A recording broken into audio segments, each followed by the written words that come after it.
Agora há pouco falávamos sobre o agro paranaense, agora vamos falar do catarinense.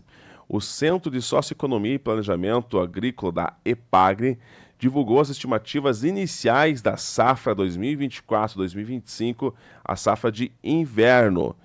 O evento aconteceu de forma online e os dados apontam para uma redução da área plantada, tanto do alho quanto da cebola, assim como do trigo e da cevada, em comparação com a safra passada. Do outro lado, a perspectiva é de aumento da produtividade de todos esses produtos. Talvez agora você me pergunte, como que vai aumentar a produção, sendo que a área plantada foi diminuída? Quem nos explica melhor é o analista, então, da IPAGRE, da CEPA, né, do Estudo de Socioeconomia e Desenvolvimento Rural, senhor João Alves, falando sobre como será esse crescimento de produção da safra de inverno 2024-2025 aqui no estado catarinense. O IPAGRE e CEPA acompanha em todo o estado 5 culturas de importância econômica para as safras de inverno no estado, que são o alho, a cevada, a cebola, a aveia e o trigo. Para a cultura do alho, deveremos ter uma redução de 34% na área plantada e também uma pequena redução de 5% na produção. Essa redução expressiva na área plantada com alho se deve, sobretudo, aos baixos preços praticados.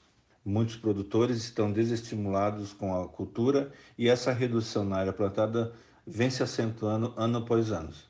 Em todo o estado, cerca de 8% da área destinada ao cultivo do alho já está plantada. Outra cultura importante é a cebola. Santa Catarina é o principal produtor de cebola nacional. A redução na área plantada, assim como para todas as culturas de inverno, também foi observada. Deveremos ter uma redução de 6% na área plantada e um aumento na produção de 29%. Esse aumento na produção se refere a uma recuperação da produtividade que na safra anterior ficou severamente prejudicado pelas chuvas de outubro e novembro na época da colheita, o que prejudicou severamente a qualidade da cebola colhida, reduzindo a sua produtividade. Em relação ao calendário agrícola para a cultura da cebola, cerca de 4% da área destinada ao cultivo da cebola já está plantada. A aveia, em Santa Catarina, a aveia que nós acompanhamos é a aveia semente. Essa aveia é em torno de um pouco mais de 30 mil hectares. Essa aveia é utilizada para os cultivos de pastagens de inverno. Em todo o estado, deveremos ter uma redução na área plantada com aveia de 3%. E a produção deverá crescer 33% em função da recuperação da produtividade perdida na safra anterior. Até o momento, cerca de 13% da área destinada ao cultivo de aveia já está semeada. A cevada é outra cultura de destaque. É uma área pequena em Santa Catarina, apenas 4 municípios cultivam esse cereal, com destaque para o município de Campos Novos. Deveremos ter uma redução de 37% na área plantada, justamente em função da péssima qualidade do grão colhido na safra anterior, o que acabou desmotivando os produtores a investirem nessa cultura, nesta safra.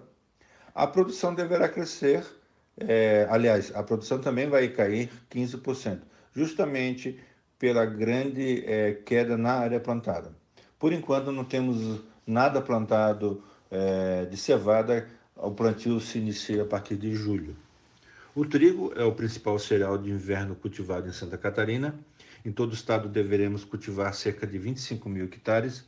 Esse número representa uma redução de 9% em relação à safra passada. Essa redução na área plantada de trigo se deve, sobretudo, aos preços nesse momento, que não estão muito atrativos ao produtor, e também às perdas acentuadas com a safra anterior.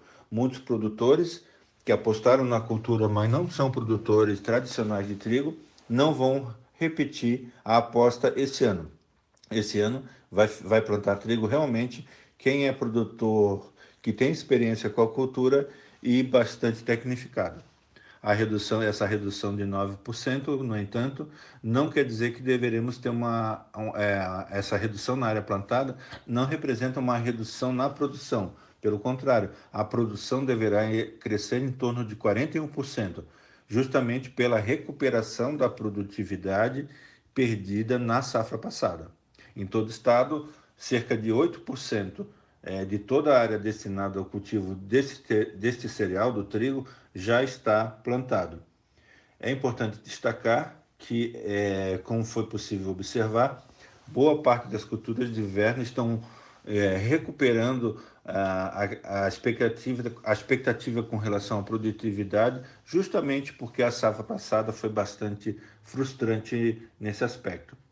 A cultura do trigo é importante destacar ainda que ela serve também para cobertura de solo para as culturas de verão. Toda a palhada residual da cultura do trigo depositada sobre o solo é de fundamental importância para o plantio direto para as culturas de verão de soja e milho que vem na sequência, na rotação de culturas. Então é muito importante que o produtor utilize essa prática para que consiga ter duas safras, uma safra de inverno, né, com a cultura do grão e ainda esse residual da palhada, e uma safra de verão com um solo mais equilibrado e protegido, sobretudo do escorrimento superficial provocado pelo impacto das gotas da chuva.